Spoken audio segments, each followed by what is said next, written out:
Estamos juntos para esse bloco aí do bem-estar e aqui vai um grupo de 3 grandes estrelas dessa área de educação mediada pelas tecnologias. Nós vamos começar com a professora Luciene Batista, que ela é doutora lá na área de administração do Centro Universitário do Unifase, aqui de Petrópolis.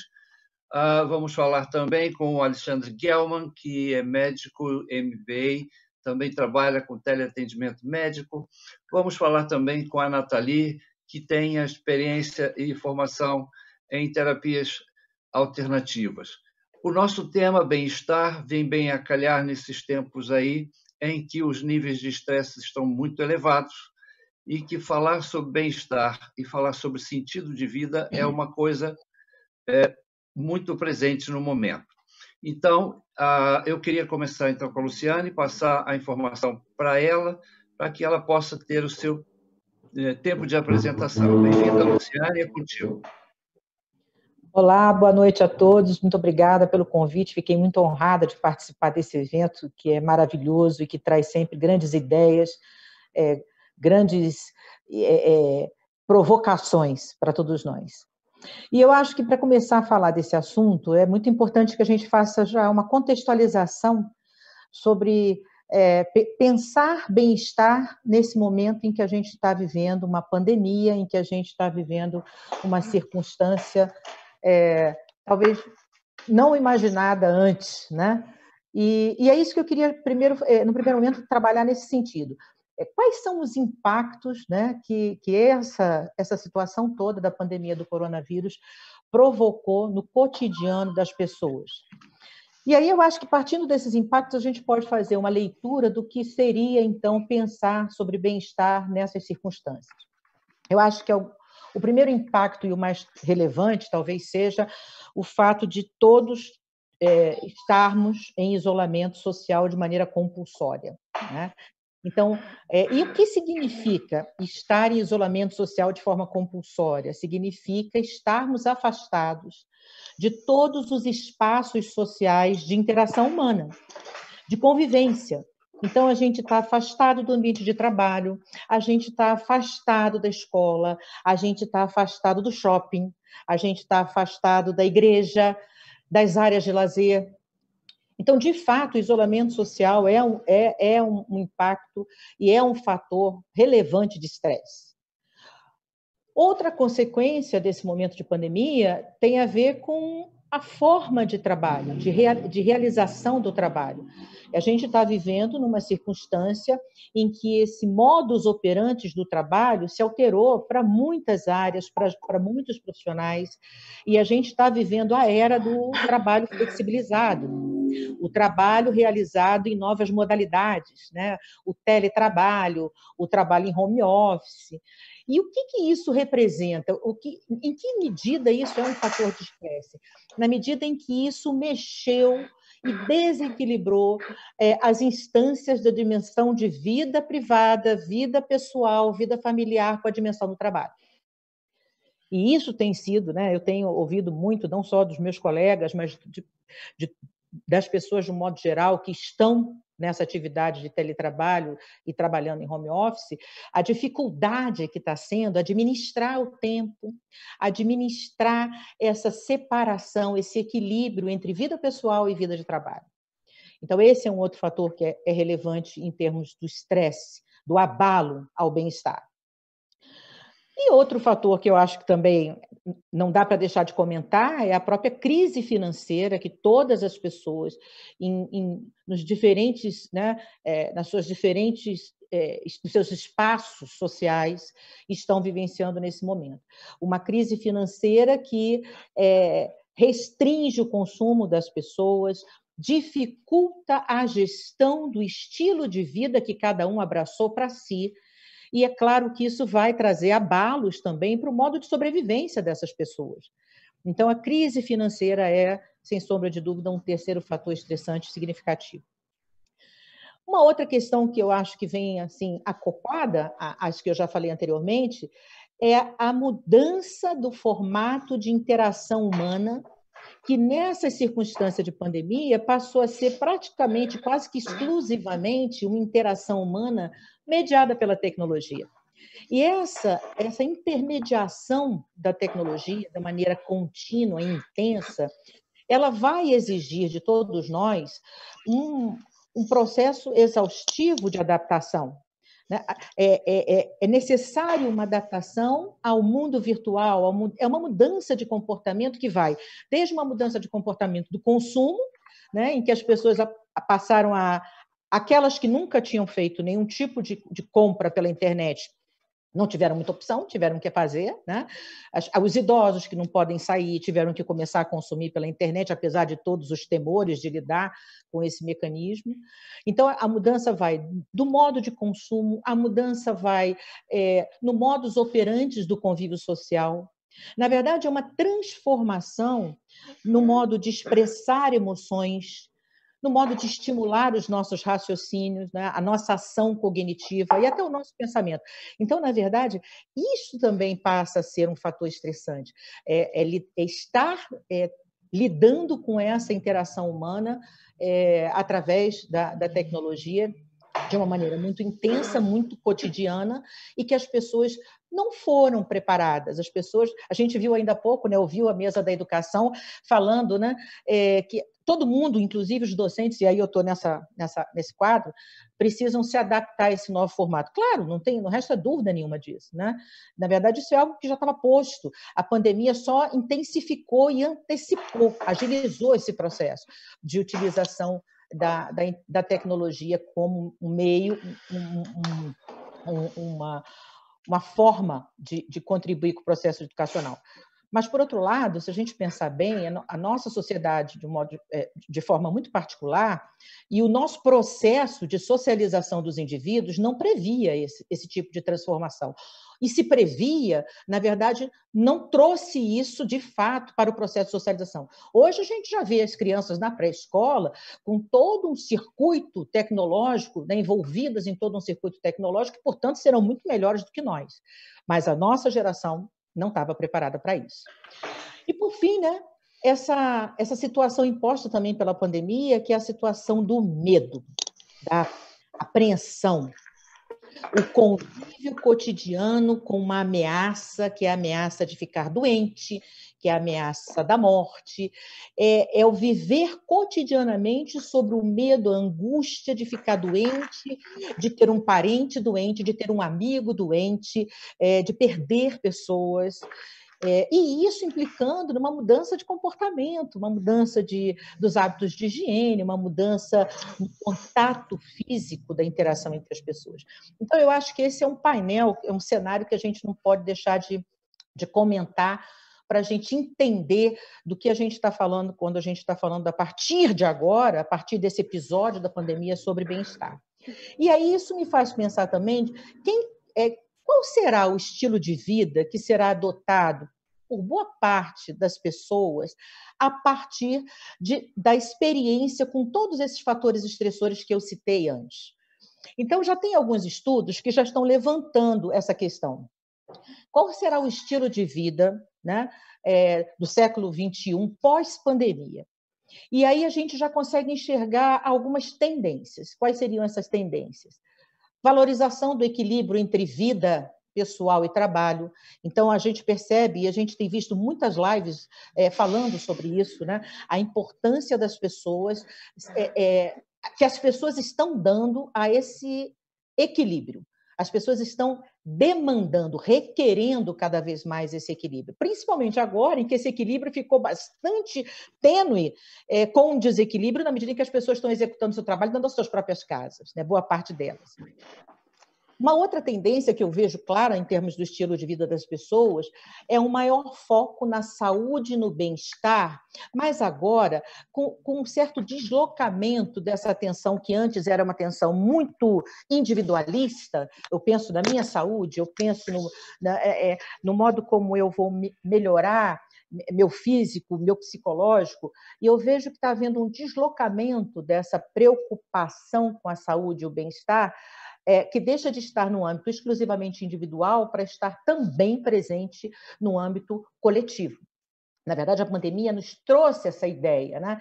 Que para que a gente tenha uma possibilidade de estar salvo da, do Covid, a gente tem que cuidar do outro, a gente tem que pensar no outro, a gente tem que pensar em não se contaminar, porque não pode contaminar o outro. Então, essa perspectiva de saúde e bem-estar, que estava numa perspectiva muito individualista, começa a ser percebida, refletida, que ela só será possível no âmbito individual se nós tivermos também um foco no âmbito coletivo. Eu vejo que, por conta disso, a gente vê resgatados alguns valores de humanidade que andavam meio esquecidos, andavam meio assim, obscuros, e que agora já era assunto para antes da pandemia, e agora, com a pandemia, tornou-se também assunto da hora, né, da moda, que são os valores relacionados ao que é humano. É empatia, é solidariedade, é o cuidado com o outro. Então, esses valores também estão sendo, né, estão emergindo, estão ressuscitando, né, em termos da nossa sociedade, em termos do que a gente vem discutindo no âmbito do bem-estar social. E uma outra questão que a gente vê também clara, e já não é de agora, mas eu acho que todo esse processo da pandemia contribui para que isso seja ainda intensificado, é a questão do consumo consciente, né? Então, a gente está vendo que também... 2 minutos para você, Luciane.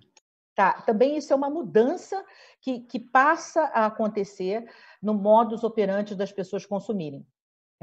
E aí entra a máxima, que tem até um programa de televisão falando sobre isso, né? Ter menos é mais. Então, eu vejo que todas essas questões, elas apontam para um novo modelo de bem-estar. E esse novo modelo, de fato, vai requerer algumas ferramentas, alguns instrumentos, alguns produtos diferenciados.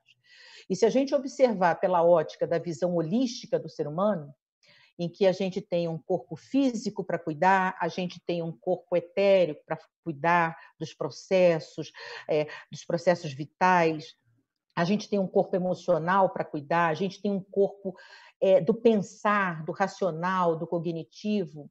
Eu vejo que a gente vai precisar, para estar à frente nesse processo de busca do bem-estar, de propiciar esse bem-estar, a gente vai precisar trabalhar com atividades que possam exercitar esses 4 corpos. No âmbito físico, eu acho que a gente vai precisar muito de produtos e instrumentos que possam ajudar ao ser humano a resgatar todo um conjunto de movimento que torne essa máquina física uma máquina saudável. No âmbito mental, a gente tem visto que a doença mental é algo que aponta como sendo a próxima pandemia, né, dessa humanidade, e a gente vai precisar de instrumentos que possam contribuir muito para que a gente possa recuperar esse equilíbrio mental, emocional e espiritual. E, por fim, para finalizar minha fala, eu queria colocar um conceito que eu acho muito relevante dentro desse universo de pensar produtos, de pensar serviços, que é entender um pouco do que seja essa qualidade de vida que o ser humano vai buscar daqui para frente. Primeiro, entender que qualidade de vida é um conceito subjetivo. Vai depender muito do estilo de vida que cada um escolher para si, como o estilo que vai lhe propiciar esse bem-estar. São escolhas de bem-estar que vão gerar resultados positivos para cada um de nós. Vão contribuir para uma autoestima positiva, hábitos saudáveis, enfim, uma prontidão para um desempenho que seja satisfatório e que nos traga realização. Então, eu acho que é nesse sentido que a gente vai precisar trabalhar instrumentos, produtos e serviços voltados para o bem-estar. Obrigada.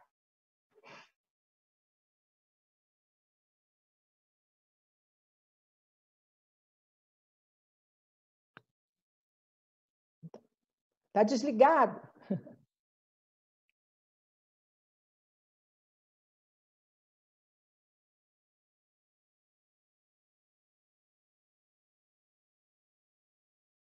A gente não está te ouvindo, Tavares. Não, você está no mudo.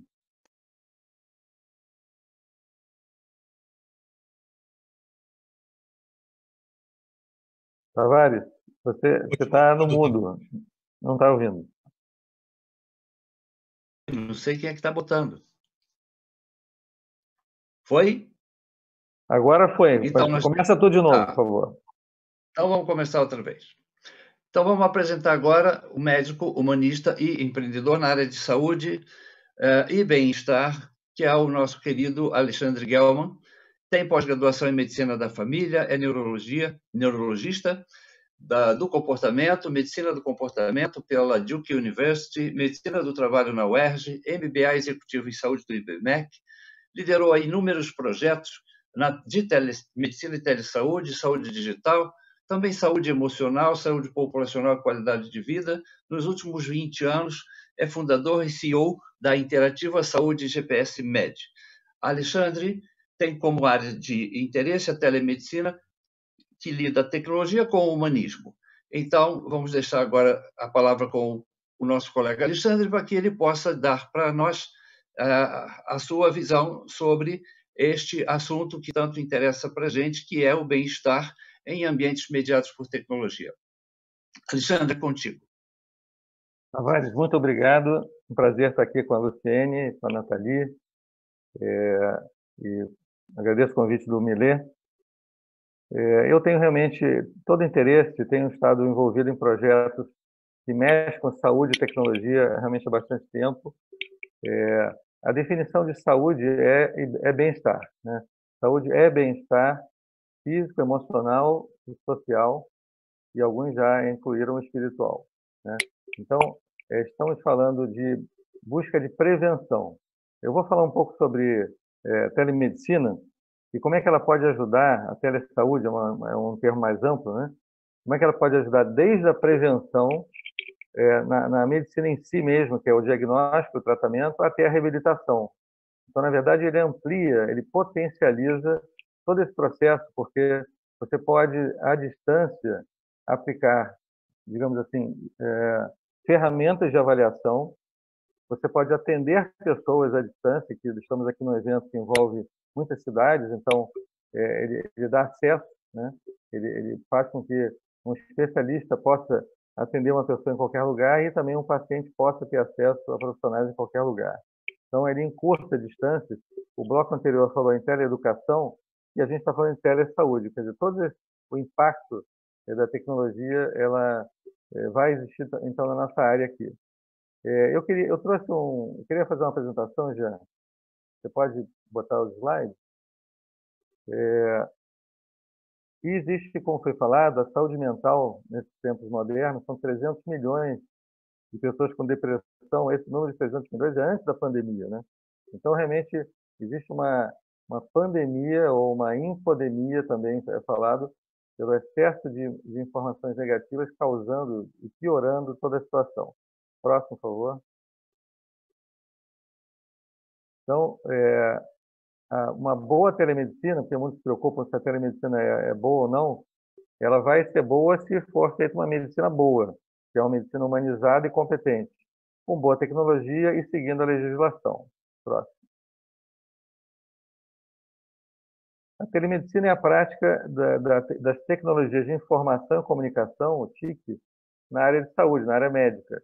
Então, vai desde a promoção de saúde, prevenção e gestão de saúde, e inclui educação e saúde.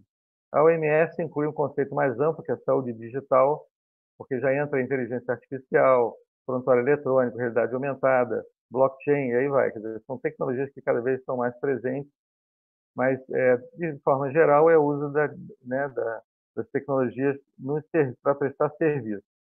É mais do que uma tecnologia, é um processo, né? Próximo. Começou no século XIX, desde que foi inventado o telefone. Eu tenho um artigo no Lancet, uma revista, mostrando um médico que falou com o paciente. Então, naquela época, foi uma coisa super futurística, né, que hoje é o dia a dia, né? Então, o termo foi criado em 1920, em 40 teve a primeira transmissão de um raio-x, na década de 50 já teve uma consulta por vídeo, uma coisa super sofisticada de teleneurologia, mas o grande crescimento da telemedicina foi na década de 60 por causa da telemetria. A NASA precisava receber os dados de eletrocardiograma, sinais vitais dos astronautas, né? Então, e aí também começou a telecardiologia com a transmissão do eletrocardiograma por telefone. Década de 80 já transmissão de imagens, aí teve a teleradiologia, seu grande crescimento, E vamos imaginar agora com a internet. E ainda nem chegamos no 5G. Então, com o grande acesso à tecnologia, isso invadiu a área de saúde tremendamente. Próximo. Então, começou com o Alexander Graham Bell, no século XIX, até hoje, que são 6 bilhões de pessoas com celular. Quer dizer, a gente pode dizer que metade da humanidade tem smartphone, né? No Brasil, esse dado eu pesquisei, achei, depois alguém confirma, eu achei meio exagerado, mas fala que são 200 milhões de smartphones no Brasil. Tá? Então, quer dizer que todo mundo tem. Eu já ouvi o dado que tem mais telefones do que pessoa no Brasil. Né? Mas, assim, o acesso está aí, está disponível. Claro que existem questões de desigualdade, né, que foi falado no bloco de educação, e aqui também vai acontecer, mas rapidamente isso vai acabar. Quer dizer, o acesso à tecnologia vai ser cada vez mais resolvido. Próximo.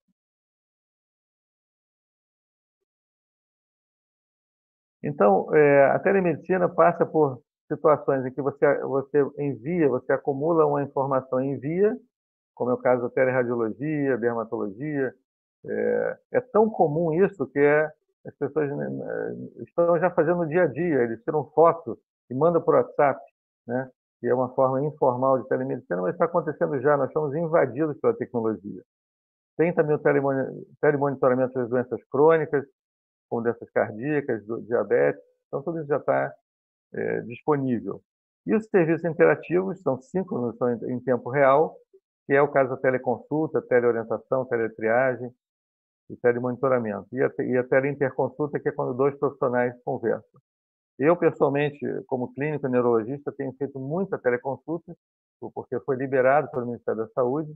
Então, isso realmente está dando um acesso absurdo às pessoas e está sendo bom, pelo menos os meus pacientes estão elogiando o acesso, quer dizer, o medo que existia da telemedicina, que o Brasil ficou 20 anos atrasado por causa dos medos, das irracionalidades, enquanto outros países começaram a usar largamente, como países, por exemplo, em que metade da assistência já é por telemedicina, ou regiões como Canadá, Groenlândia, que tudo é por telemedicina, porque o acesso é muito difícil. Você imagina no Brasil que cidades do interior ou regiões no norte, etc., não tem sequer médico ou não tem sequer especialista. Ou seja, é uma questão de necessidade. E tem todos os aparelhos, aparelho de pressão, aparelho de glicose, medir peso, tudo isso cada vez vai ficar conectado. A pessoa vai ter essa informação direto no prontuário eletrônico do médico. Próximo. Então, os grandes benefícios da telesaúde e telemedicina, um é o aumento do acesso, né? Então, isso é uma coisa tremenda, porque a distribuição, como eu já comentei, dos profissionais e dos especialistas, ela é totalmente desigual, né? Eles estão muito concentrados nos grandes centros. Então, isso vai acabar esse problema de acesso, ou pelo menos vai diminuir bastante o problema. Isso vai revolucionar a saúde pública, né? E já está tendo impacto na saúde privada com essas experiências por causa do Covid.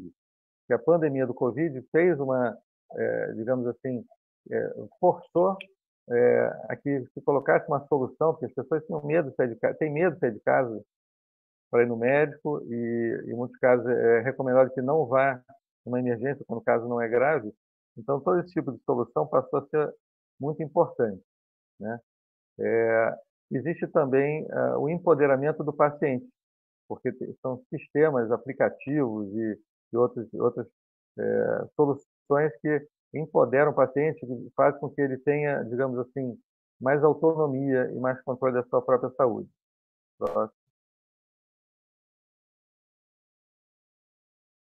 No Brasil, então, em 2002, já existia o início da regulamentação da telemedicina, mas foi liberado realmente esse ano, né? Em 2018, tivemos um ensaio, ia ser liberado. Alexandre, mais 2 minutos. Ok. Ia ser liberado, mas realmente foi revogado, e somente esse ano. E agora teve uma lei agora dessa semana em que o Estado do Rio de Janeiro também liberou para várias profissões da área de saúde. Próximo. Então, essa parte eu vou pular, que já foi bem explorado pela minha colega, pela antecessora. Antes. Próximo, por favor. Então, a vantagem é estar conectado com as pessoas, estar conectado com aulas de Tai Chi, Yoga, promoção de saúde, mindfulness, meditação, tudo isso é possível com a tecnologia. Eu vou só mostrar dois exemplos próximos. Eu, pessoalmente, participei do desenvolvimento dessa plataforma de autoavaliação de saúde e é usado também para monitorar a saúde de populações, vendo os aspectos de saúde mental, hábitos, doenças crônicas, ou seja, através de questionários e outras formas de captar dados. O próprio usuário tem, então, informação e é também usado como o gestor tem um perfil epidemiológico da população. Próximo. E também nós fizemos parceria com universidades em outros países, no caso nos Estados Unidos, na Duke, e com outros parceiros, e criamos, então, uma solução que entra a educação à distância, com inteligência para ensinar inteligência emocional. Usamos a plataforma de GPS de avaliação e criamos uma rede de médicos e psicólogos para dar suporte por telesaúde. Então, são soluções que estão aí no mercado e eu acredito que a tecnologia vai potencializar bastante as soluções. Pode tirar, por favor, a apresentação? Então, eu quis dar uma visão geral, nesses breves minutos, do poder que nós temos na mão agora de revolucionar a área de saúde e de proteger a saúde, prevenir, porque as pessoas podem fazer em casa. E outro dia que a minha filha escolheu um vídeo de dança indiana, outro dia dança africana, e eu fiquei dançando em casa, né? Ou seja, atividade física você pode fazer em casa, nessa época de quarentena, você pode monitorar, o médico hoje em dia pode pedir exames à distância, pode prescrever à distância, tudo isso está regulamentado no Brasil e, como eu já falei, eu sou entusiasta dessa área, mas sempre com a humanização, né? Porque, assim como na educação, o que importa é conteúdo, né? O que importa é quem está falando com você, importa é o que está sendo transmitido. A tecnologia é apenas meio, né? Assim como o nosso corpo humano é uma sonda, quer dizer, a informação chega e vai para o cérebro. Então, você tem ali, você está na sua frente, ou está a quilômetros de distância, em algumas situações não faz diferença. Como existe a telecirurgia, o médico num país ou numa cidade pode operar um paciente em outra cidade com robótica, usando o procedimento de videocirurgia, né? Na videocirurgia ele não olha o paciente, ele olha uma tela mesmo dentro do centro cirúrgico. Então aquele movimento que ele faz com as mãos pode ser transmitido para outra cidade. Isso já existe há muitos anos. Então, ou seja, a tecnologia está aqui, disponível, precisa de realmente pessoas que integrem tudo e potencializem a atenção primária, a prevenção, fortaleçam tanto a saúde pública como também soluções para a saúde suplementar também. Obrigado. Obrigado, Alexandre. Alexandre Guelma, nosso querido aí, né, guerreiro nessa evolução da tecnologia, mostrou para a gente que tecnologia também promove bem-estar. Tivemos a primeira fala da professora Luciene, que nos falou sobre como que a tecnologia e a educação se imbricam para a promoção do bem-estar, e agora nós vamos ouvir a Nathalie Rocha, que é terapeuta energética, mestre em Reiki, atua com um círculo de mulheres como facilitadora, trata a questão do estresse, não só em tempos de pandemia, mas também em termos gerais, dada as adversidades, porque a vida moderna não faz passar. Ela também tem conhecimento de Theta Healing, faz também o tratamento com barras de Access e faz mentoria de autoconhecimento.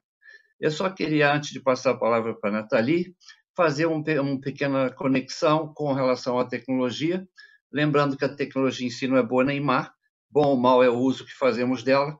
A inteligência artificial está aí, não retorna, né? Nós temos aí sistemas que já estão assistindo aos médicos. Uma outra coisa bacana é que democratiza, a expertise de um grande médico, de um grande centro de trabalho pode ser emprestada a longas distâncias. Médicos mais jovens podem adquirir experiências, né, com essas pessoas de mais alto gabarito, espraiando mais e interiorizando mais aquilo que nas grandes cidades hoje a gente já conta. Nathalie, então, é com você. Então, logo ela termina, a gente abre a fase de perguntas. Obrigado, Alexandre. Olá, boa noite. Primeiro, eu quero agradecer imensamente a todos vocês pelo convite de falar um pouquinho sobre as terapias energéticas, né? Eu sempre falo que nós não somos ansiosos, nós não somos depressivos, nós estamos ansiosos e estamos depressivos, né? É tudo muito novo, então muita gente que antes não sabia trabalhar em casa está tendo que trabalhar em casa, muita gente que não tinha familiaridade com computador está tendo que fazer vídeo, está tendo que trabalhar, fazer o home office, né? Por uma coisa que foi imposta a nós, né? Diante dessa pandemia toda. E com isso vieram as depressões, a ansiedade, né? As pessoas começaram a perder um pouco o rumo, né? Isso tudo porque nós estamos, ao mesmo tempo, vibrando muito medo, né? Muita angústia.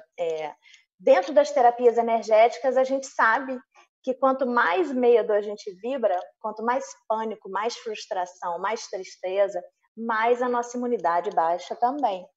Então, estamos todos nós, né, o mundo inteiro, vibrando isso. Vibrando medo, frustração. E isso, para muitos profissionais, acaba sendo um empecilho até para se desenvolver, né, dentro de uma nova vida, podemos dizer assim. E eu tenho visto muito isso no meu consultório, pessoas extremamente estressadas, extremamente nervosas, porque não sabem como lidar com esse momento, né? Em primeiro lugar, nós estamos passando por um momento que é necessário ter um equilíbrio emocional para isso. Só que muita gente não tem, e nós mesmos, às vezes, também não conseguimos ter esse equilíbrio, né? Então, eu sempre falo que estar ansioso, né, como estar depressivo, isso tudo influencia demais na nossa energia, porque energeticamente falando, nós temos os chakras, que são os nossos centros energéticos do corpo, e as nossas emoções atuam diretamente nesses chakras, né, que é a roda da vida dentro do nosso corpo. Então é muito importante a gente estar com a mente sã, né? Os colegas aí anteriores a mim falaram exatamente isso, que nós precisamos sim cuidar da nossa saúde mental, da nossa saúde espiritual, energética, para que a gente também possa andar, para a gente possa evoluir, né? E dentro desses processos, existem muitas terapias que ajudam muito nisso, ajudam muito a acalmar, a melhorar a noite de sono, a melhorar essa ansiedade, né? Que é a terapia floral, com as terapias com os florais de Bach, que são as terapias energéticas em si, barras de axis, Theta Healing. A meditação é uma forma ótima de você conseguir reorganizar a sua mente. E existe o Reiki, que é uma forma maravilhosa, é uma terapia energética curativa, que a gente faz através das mãos, que atua diretamente nos nossos chakras, e ele equilibra, limpa, organiza esses chakras, né, que são os nossos centros de força do nosso corpo. Eu implantei, em março do ano passado, o Reiki no SUS, na minha cidade. Então, hoje em dia, em algumas cidades do estado do Rio, já existem as terapias alternativas, né? As terapias integrativas. E a gente vê o resultado fantástico que é em pessoas que eram extremamente ansiosas, pessoas que não dormiam, que tinham insônia, ficavam 2, 3 dias acordados, através das terapias energéticas, né? Então, tá aí a minha dica.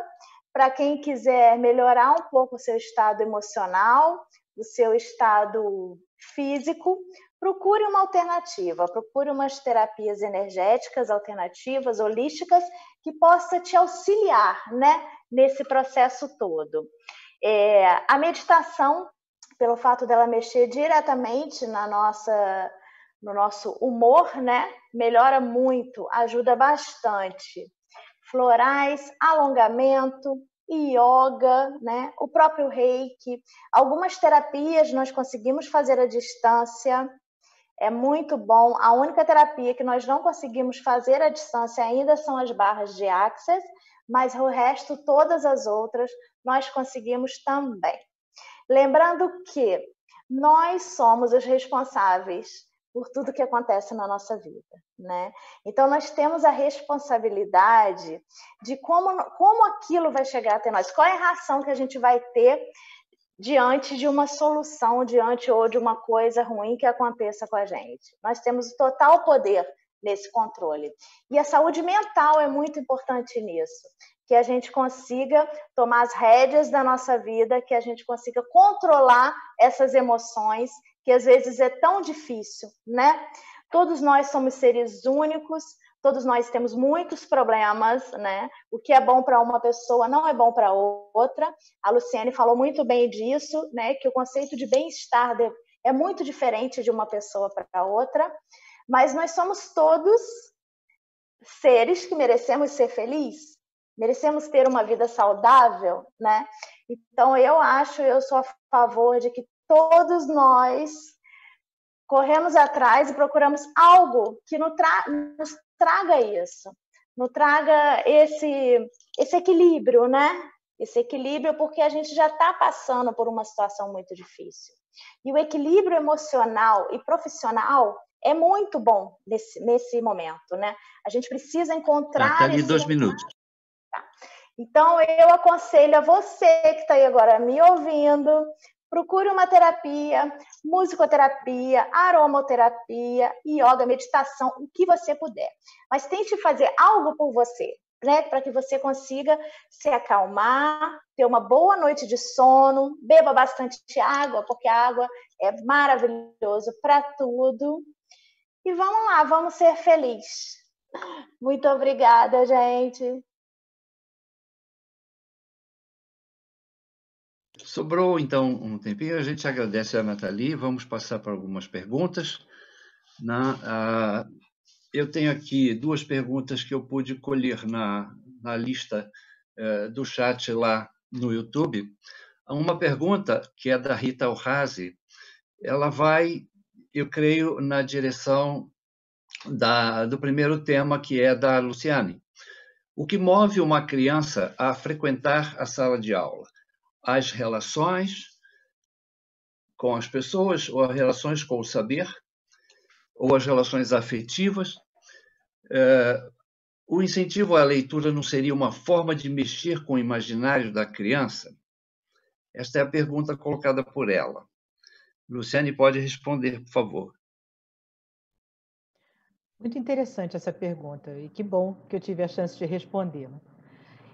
Eu sou professora já há um bom tempo, né? Sou da área de recursos humanos, sou assistente social também, doutora em administração, e boa parte da minha carreira profissional foi atuando em sala de aula, nunca com crianças, sempre com adultos. Mas uma coisa que eu percebo, eu quando me vi agora, e sempre, né, sempre dentro da lógica da educação presencial. E agora, com esse advento da pandemia, do isolamento, eu tive que rapidamente me adaptar a esse contexto de interagir como docente mediada pela tecnologia. E eu confesso a vocês que eu quebrei muitas barreiras, e é isso que eu queria falar para você que me perguntou. Eu percebo que o processo de ensino e aprendizagem, ele é movido à emoção. Você só consegue cativar a atenção, seja da criança, seja do adulto, no interesse de um determinado conteúdo, se antes você conseguiu estabelecer com ele uma relação de afetividade. Porque ninguém se empenha e se motiva a fazer algo ou a conhecer algo que não lhe traga prazer, que não lhe traga realização. Conteúdo por conteúdo vazio, sem interconexão com os nossos interesses, com as nossas motivações, não dizem nada. E a criança, como isso ainda não é muito claro para ela, os seus interesses ainda não estão totalmente construídos, né, consolidados, ela precisa de um estímulo a mais, e o estímulo é afetivo. Então, eu entendo que o processo de aprendizagem ele tem que ser facilitado por uma aproximação, por uma interação, por esse recurso que é mexer com as emoções. E aí a gente sempre fez isso presencialmente, sempre teve essa facilidade, estando ali, né, cara a cara com a criança, cara a cara com o aprendiz. Quando você está mediado pela tecnologia, isso é possível? Claro! Meu Deus! Eu acabei de constatar isso, eu tenho alguns exemplos meus para dizer, né? E hoje eu sei como é possível você ministrar uma aula à distância ou você realizar uma atividade à distância com toda uma interlocução de afetividade, de emoções, e prender a atenção do aprendiz e estimular o interesse do aprendiz num determinado conteúdo. Então, eu vejo que, sim, a aprendizagem ela precisa dessa afetividade, ela precisa dessa interação, mas percebo que hoje a tecnologia não é um fator, vamos dizer assim, uma barreira para que isso aconteça. Eu concordo perfeitamente com o que o Alexandre falou, né? E também com o que o Tavares já falou em outras ocasiões. A tecnologia é um instrumento. E hoje a gente percebe o quanto valioso é esse instrumento. E o quanto ele, muito bem manejado, muito bem articulado, ele traz resultados fantásticos. Obrigado, Luciane. Eu queria lembrar que a Luciane tem um projeto muito bacana lidando com as pessoas da terceira idade lá na Unifase, e o foco principal é a interação intergeracional, ou seja, como fazer pessoas jovens interagirem com as pessoas idosas num resgate, mediado também pela tecnologia. Quem quiser conhecer melhor o trabalho dela, acesse o site lá da Unifase que tem os contatos. Tá bom? Vou fazer agora a segunda pergunta. A pergunta é da Adriana Sayuri Spallanzani, a respeito de teleatendimento. Eu acho que está mais dirigida para o Gelman. Então, Gelman, você responderia, por favor. O teleatendimento pode ser considerado uma consulta a ser faturada pela unidade de saúde, como uma consulta presencial, ou a distinção no faturamento das consultas ou procedimentos à distância? Ela quer saber, entendo eu, se há diferença em termos de custos, né, para o usuário, se é ou não à distância. Aqui também tem uma outra colocação que vem a despeito da questão da mediação influenciar na qualidade da resposta à consulta. Então, eu gostaria que, em breves palavras, você pudesse nos ajudar esclarecendo aí a nossa querida Adriana. Ok. O teleatendimento, na lei está sendo chamado de teleconsulta, foi regulamentado e então é permitido no Brasil, excepcionalmente agora, na pandemia. Não sabemos o que vai acontecer depois. E o que aconteceu?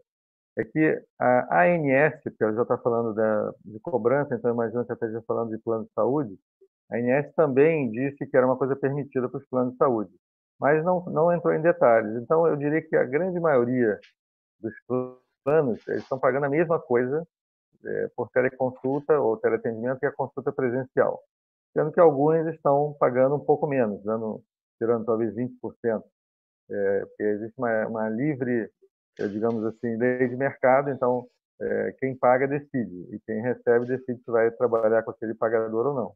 Tá? Mas, a nível privado, muitos estão aplicando a mesma coisa, o mesmo valor também. E a responsabilidade do profissional é a mesma, né? E ele mesmo tem que dizer assim, então, o seu caso não pode ser atendido por teleatendimento. Você precisa passar por um exame físico, por exemplo.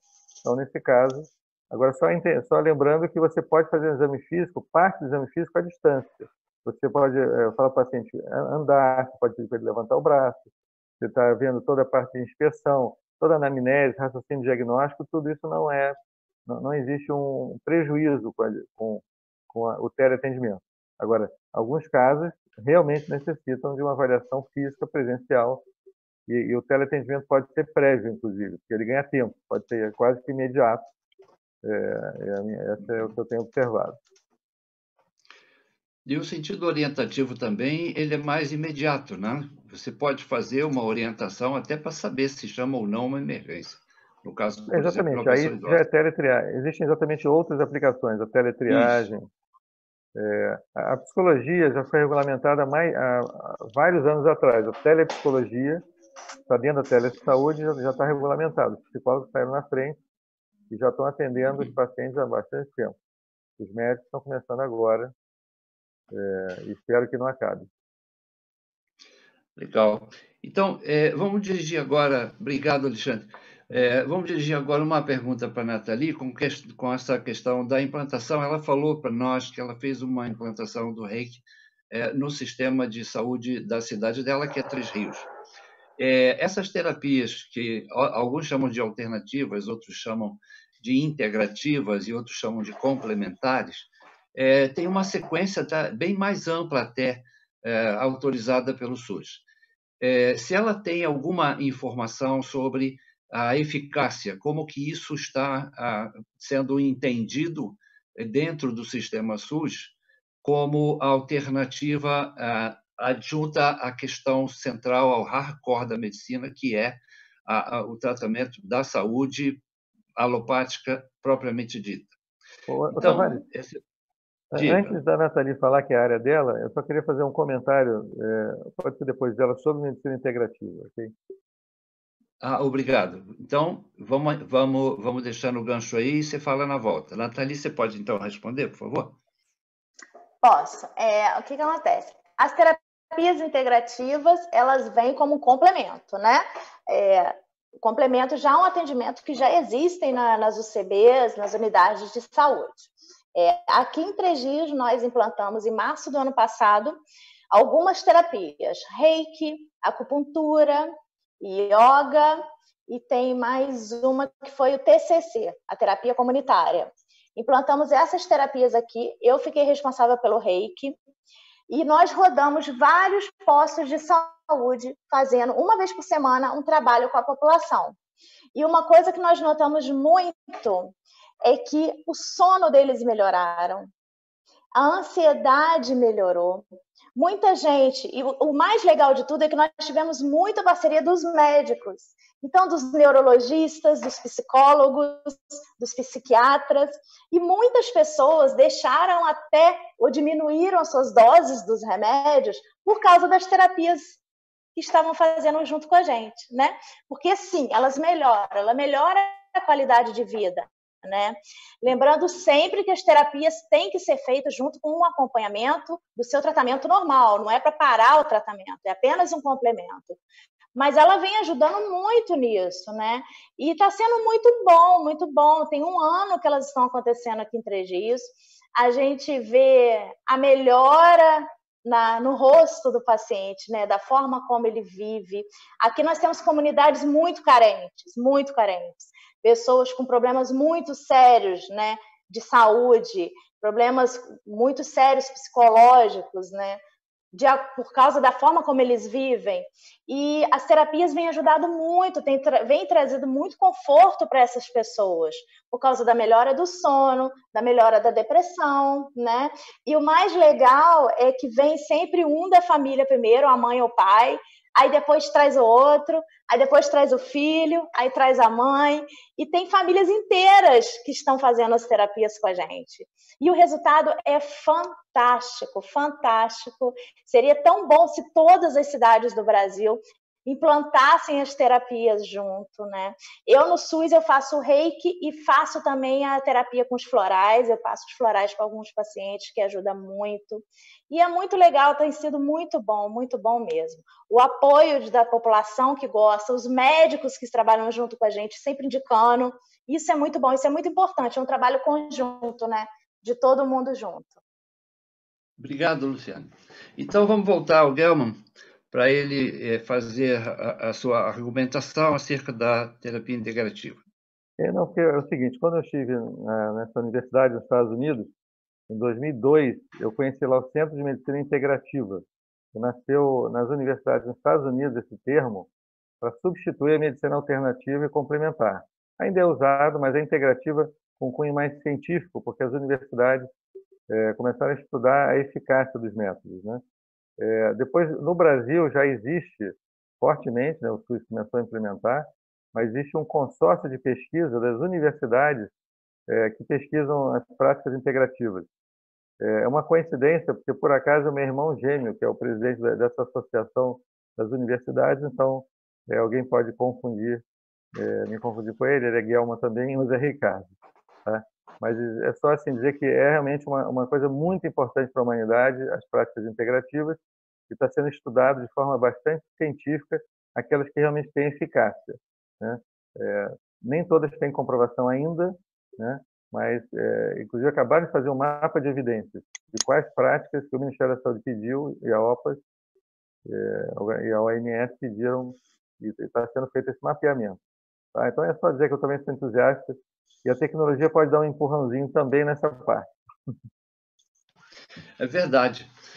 Uma coisa curiosa que acabou de me suscitar exatamente essa conexão, essa sinapse aí, de que o bem-estar ele tem uma situação multifatorial. E entendendo que a tecnologia é meio, né? E não é só a tecnologia de informação, é a tecnologia de como produzir bem-estar e conhecimento gerados pelas diversas áreas de pensamento também são elementos tecnológicos. Para fechar aqui o nosso debate, eu só gostaria de acrescentar a ideia que a gente faz na psicologia acerca do bem-estar. Nós produzimos trabalhos que levam a pessoa a se conscientizar de escolhas que sejam passíveis de produzir qualidade de vida. Qualidade de vida num nível, né, cada vez melhor. Então, levamos a pessoa a interpretar a vida de uma forma mais peculiar, entendendo que a realidade que ela vê não é uma realidade em si, mas a realidade interpretada, e que ela pode sim estar, eventualmente, produzindo algum erro de avaliação, e o que lhe parece hostil, aumentando a sua ansiedade, nem é tão hostil assim. Quando a pessoa acredita ser menos capaz do que é de enfrentar uma situação, ou ela acredita que a ameaça é muito maior do que efetivamente é, ou as duas coisas, ela experimenta uma dose de ansiedade muito elevada que ativa lá o sistema límbico e, a partir de então, descarrega adrenalina no organismo, produzindo todos aqueles sintomas desconfortáveis, levando, em alguns casos, a úlceras e outras lacerações, levando, inclusive, até a formação tumoral. Então, eu acho que o trabalho que está aí, em termos do nosso debate, é entender que a vida é um fluxo e que cada fase da vida é vista de uma maneira e vivida de uma maneira que é peculiar a cada um. Essa singularidade que a Luciane falou é sempre presente, mas não deixa de habitar em nós aquela criança que sempre fomos, e os medos que ela tem, eventualmente, são suscitados a partir de exposições a riscos que no passado eram estimados como muito grandes. Na ausência de um combate, né, em frente às evidências, a pessoa experimenta uma ansiedade maior. Então, o que é importante entender é o seguinte: a ansiedade, nesses tempos principalmente, ela tem que ser entendida como aliada. Ela só é ruim quando é demais. Então, procura saber o que reduz tua dúvida. Se reduzir tua dúvida, reduz tua ansiedade. E os medos que tem, analisa melhor os cenários e as repercussões, que você poderá também fazer algum manejo. Então, hashtag fica a dica. Eu termino por aqui agradecendo as contribuições excelentes, né, dos nossos 3 debatedores, e vou passar agora para o próximo bloco. E obrigado a todos por estarem assistindo, e que convido a vocês sejam protagonistas, aonde quer que vocês estejam, a partir dessas nossas primeiras provocações, que vamos pensar em bem-estar. E bem-estar tem a ver com o que é coletivo, o que é comum. Tá bom? Obrigado, Nathalie. Obrigado, Guelma. Obrigado, Luciane. Até a próxima, se Deus quiser. Obrigada. Muita paz para todos. Tchau.